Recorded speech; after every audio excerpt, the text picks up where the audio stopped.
안녕하세요. 오늘도 사연살롱을 찾아주셔서 감사합니다. 저는 4살짜리 딸아이를 키우고 있는 결혼 7년차 주부예요. 얼마 전에 딸아이 그림책을 사러 서점에 갔다가 어린 시절에 읽었던 어린 왕자를 보게 됐어요. 몇 장 넘기니 유명한 그림이 나오더군요. 코끼리를 집어삼킨 보아뱀 그림이었죠. 예나 지금이나 제 눈에는 그저 평범하게 짝이 없는 모자로 보였어요. 내부 상황이 담긴 그림을 보기 전까지는요. 이걸 코끼리를 삼킨 보아뱀으로 보는 게 너무 자기적인 게 아닌가 할 정도였죠. 그런데 그 순간 문득 떠오르는 사람이 있는 거예요. 바로 작년에 돌아가신 시할머니였죠. 어린 왕자를 보다 뜬금없이 시할머니를 떠올린 데는 그럴 만한 사연이 있어요. 그래서 동네에서 유명한 욕심쟁이로 손에 쥔 건 절대로 내놓는 일이 없었던 저희 시할머니 이야기를 해볼까 해요. 남편과 저는 캠퍼스 커플로 대학교 재학 중에 만났어요. 남편은 성인이 되고 처음 만난 남자였죠. 그랬던 사람과 결혼해서 아이까지 낳고 살게 될 거라고 누가 상상이나 했겠어요? 사귀고 반년쯤 지났을까요? 남편은 군입대를 하게 되었고 당시만 해도 순진했던 저는 곰신으로 살다가 남편이 제대하고 몇 년 후 결혼을 하게 되었어요. 결혼을 해보니 시댁은 엄청난 대가족이더라고요. 시아버지는 9남매 중 셋째셨거든요. 명절이나 제사 때 친척들이 다 모이면 집안에 발딛고 서기가 힘들 정도였죠. 긴 연애 기간 중에 남편한테 친척이 많다는 얘긴 들었지만 이 정도일 줄은 정말 몰랐어요. 게다가 시할머니 성격이 장난이 아니라서 인사드리러 가는 날을 앞두고 걱정이 이만저만이 아니었죠. 그래도 손주 사랑은 할머니라는데 별일이야 있겠냐 싶었죠. 그런데 그건 제 오산이었어요. 들어서 아는 것과 실제로 경험하는 건 천지 차이더라고요. 시할머니는 작은 체구에 호리호리한 체격을 가지셨지만 풍기는 아우라가 상당했어요. 딱 여장부 스타일이었죠. 모르긴 해도 모성애보다는 자기애가 더 강한 분 같았어요. 제가 준비해간 홍삼 세트를 드렸더니 엄청 좋아하시며 바로 안방 장롱에 숨기시더라고요. 자식들이나 손주가 오면 꺼내주시려고 그러시나 했죠. 그런데 아니더라고요. 나중에 남편한테 들어보니 시할머니는 좋아 보이거나 욕심이 나는 물건을 종류와 상관없이 전부 당신 장롱에 숨겨놓는 버릇이 있다는 거예요. 한마디로 욕심이 많으셨던 거죠. 처음엔 그 모습이 귀엽다고 생각했는데 겪어보니 꼭 그렇지만도 않더라고요. 오죽하면 저희 시어머니를 비롯한 모든 며느리들이 시할머니의 그런 행동에 학을 뗐겠어요. 전에 노인정에서 나눠준 빵을 당신이 전부 가지고 와서는 글쎄 드시지도 않고 장롱에 처박아뒀지 뭐니. 그 바람에 곰팡이 냄새가 온 방 안에서 진동을 했다니까. 시어머니는 저와 단 둘이 있을 때 이렇게 당신의 시어머니 흉을 보셨고 그 얘기를 들은 저는 가급적 음식료는 시할머니께 드리지 말아야겠다고 생각했어요. 그런데 어머님께서 이러시더라고요. 너 혹시라도 어머님께 뭐 사다 드릴 생각일랑 하지도 마라. 노인네가 쓰지도 않고 장롱에만 처박아놔서 나랑 네 작은 엄마랑 그거 몰래 치우는 게 일이다. 아주 별의 별게 다 나온다니까. 처음엔 치매가 아닌가 싶어서 얼마나 놀랐는지 몰라. 최근엔 이 노인네가 어디서 났는지 호삼까지 숨겨놨더라. 일찍 발견했기에 망정이지 유통기한 지났으면 아까워서 어쩔 뻔했니. 저는 차마 그 홍삼이 제가 사드린 거라고 말하지 못했어요. 그랬다간 혼날 게 뻔했으니까요. 시어머니는 그렇게 말씀하시고는 싱크대 서랍장에서 홍삼 스틱을 하나 꺼내 드시더라고요. 제가 시할머니께 사다 드린 바로 그 문제의 홍삼이었죠. 제가 홍삼 스틱을 빤히 쳐다보고 있자 어머님은 제게도 하나 먹어보라고 주시더라고요. 저는 뜨끔해선 괜찮다고 어머님 드시라고 사양했어요. 나중에 명절을 앞두고 친정 엄마한테 이 얘기를 했더니 뭐가 그렇게 웃긴지 배를 잡고 깔깔거리는 게 아니겠어요. 제 딴에는 앞으로 선물을 뭘 해야 할지 고민돼서 했던 얘긴데 말이죠. 왜 웃어? 난 심각한데. 웃지만 말고 앞으로 시할머니 댁에 갈 때 뭘 사갈지 생각 좀 해보라니까. 어머님 말대로 빈손으로 갈 수는 없잖아. 돈으로 드리기도 그렇고. 그러자 엄마는 이럴 땐 그냥 시어머니의 말을 따르는 게 상책이라고 하더군요. 괜히 시할머니 생각한답시고 괜한 집 버렸다가 시어머니한테 찍혀서 두고두고 눈총 받지 말라시면서요. 나 같으면 좋다고 하겠구만. 안 그러니? 돈도 굽고 좀 좋아. 그래서 말인데 네 시할머니 대신 엄마한테 선물 좀 해라. 난 장롱에 안 넣고 잘 쓸 테니까. 전 엄마한테 괜한 얘기를 했다 싶었어요. 남편은 이런 고민하는 저에게 장롱에 숨길 수 없는 걸 사가면 되지 않겠냐고 아이디어를 냈고, 저는 그 후로 무조건 크고 무거운 선물을 골라 사다 드렸어요. 그건 꽤 괜찮은 방법이었죠. 하지만 얼마 뒤부터 시할머니를 뵈러 가는 일이 없어지게 되었어요. 가지 많은 나무에 바람 잘 날 없다더니 저희 집안에 큰 사건이 있었거든요. 그날은 시할머니의 83번째 생신이었죠. 화기애애해야 할 그날 집안 분위기가 뒤숭숭했어요. 막내 작은 아버님의 사업이기 때문이었죠. 시할머니는 자신은 도와줄 돈이 없으니 나머지 자식들한테 알아서 도와주라고 딱 잘라 말씀하신 게 화근이 되었어요. 저희 시부모님을 포함한 다른 친척들은 눈치만 보고 있었는데 큰아버님이 총대를 메고 나서셨죠. 큰아버님은 물잔에 소주를 가득 담아 벌컥벌컥 원샷을 하시고는 밥상에 탁 내려놓으셨어요. 아버지 돌아가실 때 남겨준 노님의 밭이며 죄다 팔아서 어머님이 챙기시곤 왜 우리 보고 막내를 도와주라고 하세요? 도울 거면 당연히 어머니가 도와야죠. 이제와 하는 말이지만 그동안 저희는 구경도 못했어요. 내가 우리 큰애 대학 갈 때 등록금이 없어서 그렇게 사정할 때도 어머니는 그때도 지금처럼 딱 잡아떼셨죠? 저도 어머님 뜻 못 따릅니다. 큰아버님은 말씀하시면서 흥분하셨는지 목소리가 점점 높아지셨어요. 그 모습에 시할머니는 입을 꾹 다무신 채 아무 말씀도 안 하셨어요. 그런데 이번엔 그런 시할머니를 보고 넷째 작은 아버님이 화를 내셨어요. 돌아가실 때 싸들고 가지도 못할 재산? 이제 그만 욕심 좀 버리세요. 내가 말을 안 해서 그렇지 동네 사람들이 어머니 보고 얼마나 욕하는지 아세요? 지독한 노인네래요. 도대체 왜 그렇게 사세요? 나이도 많은 양반이. 넷째 작은 아버님의 말에 시할머니께선 도저히 참을 수 없다는 듯 화를 내셨어요. 뭐? 이 호랑말코 같은 놈들이 낳아주고 키워준 은혜도 모르고 지금 뭐라고 시부려대는 거야? 시할머니는 밥상을 거칠게 밀치시고는 자리에서 일어나셨고 큰아버님과 넷째 작은아버님도 자리에서 벌떡 일어나셨어요. 순간 분위기는 험악하게 변해버렸죠. 제 남편을 포함한 자식들과 아내들이 큰아버님과 넷째 작은아버님, 그리고 가장 위험해 보이는 시할머니를 말리며 사태를 진정시켜야 했어요. 하지만 그것도 잠시였어요.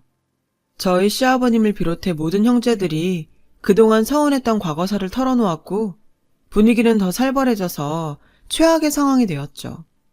결국 시할머니가 밥상을 대차게 엎으셨어요. 그리고는 역정을 내시며 자식들 다 필요 없으니 모두 다 나가라고 소리치셨죠. 그리고 다신 이 집에 얼씬도 말라며 불호령을 내리셨고 우린 쫓겨나다시피 집을 나서야 했어요. 그날 이후 저희 시부모님은 시할머니를 찾지 않으셨어요. 시어머니한테 듣기로 다른 자식들도 마찬가지로 발길을 끊었다고 하더군요. 시할머님이 연세도 있으신데 괜찮을까 걱정이 되었지만 제가 가운데서 할 수 있는 일은 그저 가끔 안부 전화를 드리는 게 전부였어요.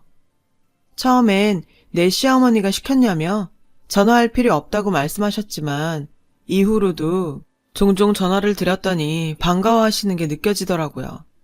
그런데 죄송하게도 살다 보니 전화 드리던 횟수가 점점 줄어들게 되었고 딸아이를 임신하면서 그나마도 잊고 살게 되었어요. 제가 임신을 하자 집안 어른들은 간만에 좋은 소식이라며 많이들 기뻐해 주셨죠. 출산 전부터 인부용품은 물론 엽산과 철분제까지 보내주실 정도로요. 딱 한 사람, 시할머니만 소외돼 있었죠.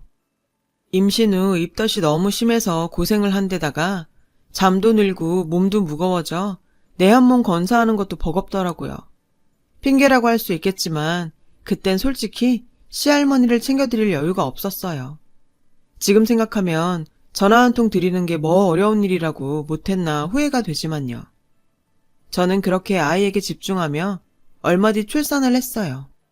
출산 뒤엔 아이를 키우느라 정신없는 날들을 보내야 했고요. 그러던 중 여느 주말과 같이 장을 보러 마트에 갔는데 시어머니께서 전화를 하셨더라고요.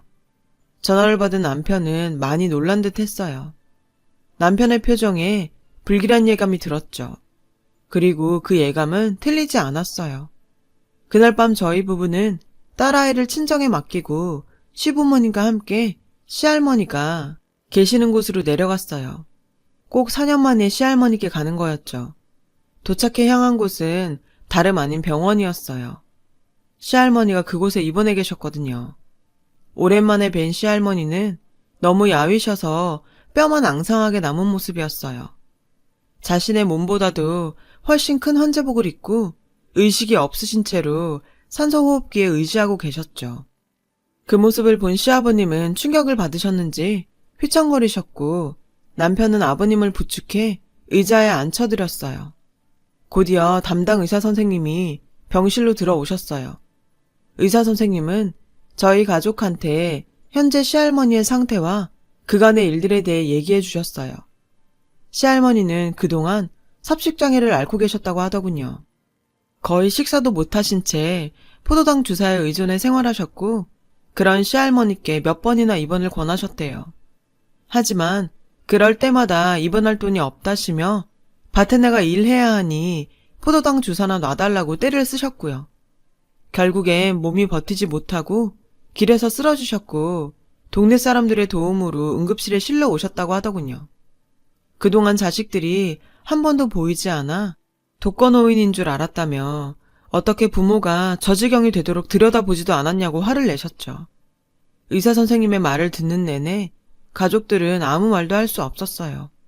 아버님은 고개를 푹 숙인 채 모든 게 자신 탓이라며 자책을 하셨죠.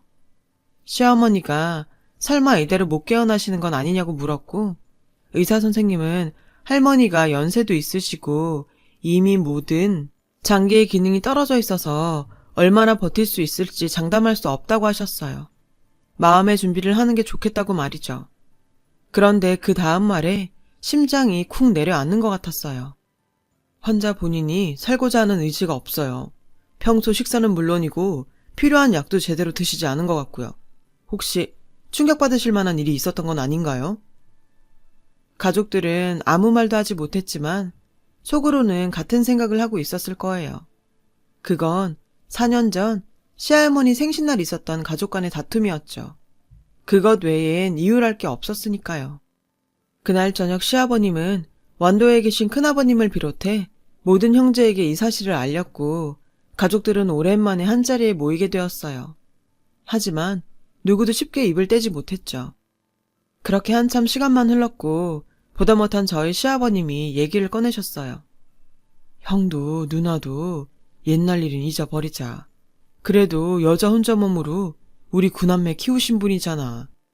가슴에 섭섭한 거 하나쯤 다들 있는 거 알지만 그래도 그동안 우리 시집 장가 다 보내주셨고 노인네가 지금껏 우리 손 하나 빌리지 않으셨잖아. 그냥 그걸로 다 갚았다 치고 남은 시간 우린 우리대로 자식된 도리는 했으면 좋겠어. 그냥 형은 어떻게 생각해? 저희 시아버님의 말에 큰아버님은 담배만 연거푸 피우셨고 고모님들은 조용히 눈물을 보이셨어요. 그 뒤로 구남매는 순번을 돌아가며 한 주씩 시할머니의 병간호를 맡아 하기 시작했어요. 그러는 중에 직장에 다니는 고모님이나 남편을 대신 간병하게 된 아내들은 불만을 보이기도 했지만요. 그렇다고는 해도 상황이 상황이니만큼 합심해서 병상을 지켜나갔어요. 그렇게 모든 순번이 돌아간 2달하고 보름 뒤 시할머니는 숨을 거두셨어요. 딱 한 번 의식이 돌아오신 적이 있었는데 당시 병상을 지키던 다섯째 고모 얼굴을 확인하시고는 잠이 드셨다고 해요. 그래도 시할머니가 당신 곁을 지키는 자식이 있다는 걸 알고 가셔서 다행이란 생각이 들었어요. 장례를 치른 뒤 시어머니와 함께 할머니 목까지를 태우러 다시 내려갔어요. 거기서 처음 장롱을 열어보게 되었죠. 장롱 안에는 듣던 대로 별의별 물건들이 다 들어있더군요. 뜯지 않은 화장품부터 누구한테 받은 건지 갖가지 주전부리들, 달력, 당금주까지 종류도 다양하더라고요. 평소 같았으면 장롱 안을 치우시면서 한 소리 하셨을 시어머니지만 그날은 그러지 않으셨어요. 코끝이 시큰하시는지 훌쩍이시며 묵묵히 물건들을 치우셨죠. 그리곤 장롱 안쪽에 들어있던 보따리를 풀어본 순간 어머님은 주저앉아 흐느끼기 시작하셨어요. 안에는 오래된 통장이 있었는데 통장에 10,000원, 50,000원, 30,000원 이런 식으로 푼돈이 입금되어 있었죠. 그리고 예금명에 내 장례비라고 적혀 있었어요. 아마도 창구 직원에게 그렇게 찍어달라고 하셨던 모양이에요. 나중에 안 사실인데 저희 시할머니는 글자를 모르셔서 당신 이름도 혼자 적지 못했다고 하더라고요. 당신이 죽고 자식들이 봐야 그 돈으로 장례를 치를 테니 직원을 시켜 그렇게 적어 놓으신 것 같았어요. 그 통장을 내려다보시며 시어머님은 한참을 우셨고 저도 눈물을 흘렸죠. 그 사이 옷가지를 챙기러 갔던 어머님과 제가 오지 않자 시아버님과 남편이 왔고 문제의 통장을 보고는 당신도 참지 못하시고 울음을 터뜨리셨어요. 이후 아버님의 형제분들도 그 통장을 보시고는 한참이나 눈물을 흘리셨죠. 결국 집안이 눈물바다가 되고 말았어요. 마지막 가시는 길까지 자신이 아닌 9자식들을 먼저 생각했던 어머님의 마음을 그제야 알게 된 거였죠. 하나같이 눈이 퉁퉁 부은 자식들을 보며 당숙 어르신은 형수가 자식 농사를 아주 잘 지었다며 그렇게 고생만 하더니 마지막은 호강한다고 웃으셨어요.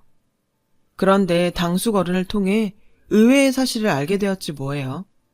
4년 전 큰아버님을 말씀하셨던 시할아버님의 유산 얘기였죠.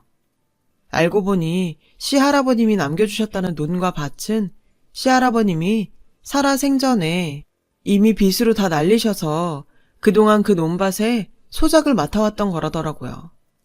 시할머니는 자식들에겐 남편의 빚에 대해서 입도 뻥긋하지 않으시고 당신 혼자 전부 짊어지셨던 거죠.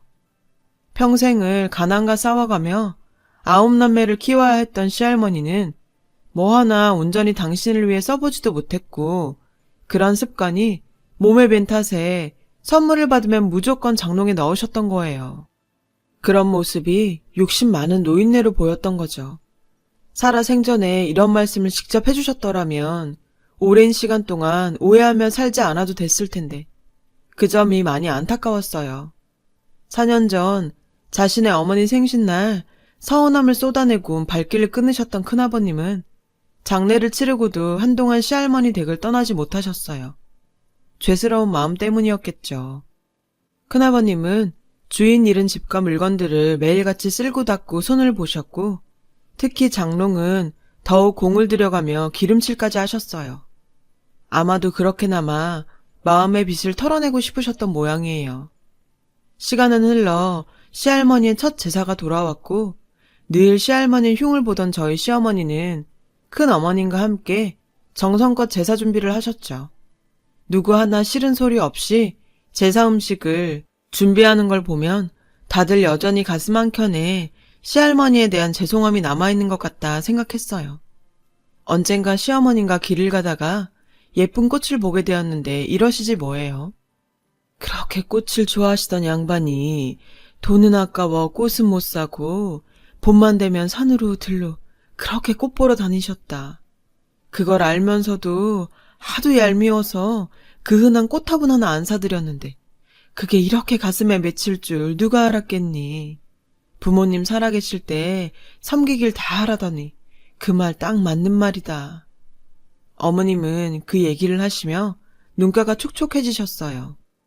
그 모습을 보는데 문득 그런 생각이 들더라고요. 당시엔 지긋지긋하던 순간도 시간이 지나면 모든 게 추억으로 남는구나 하고 말이에요.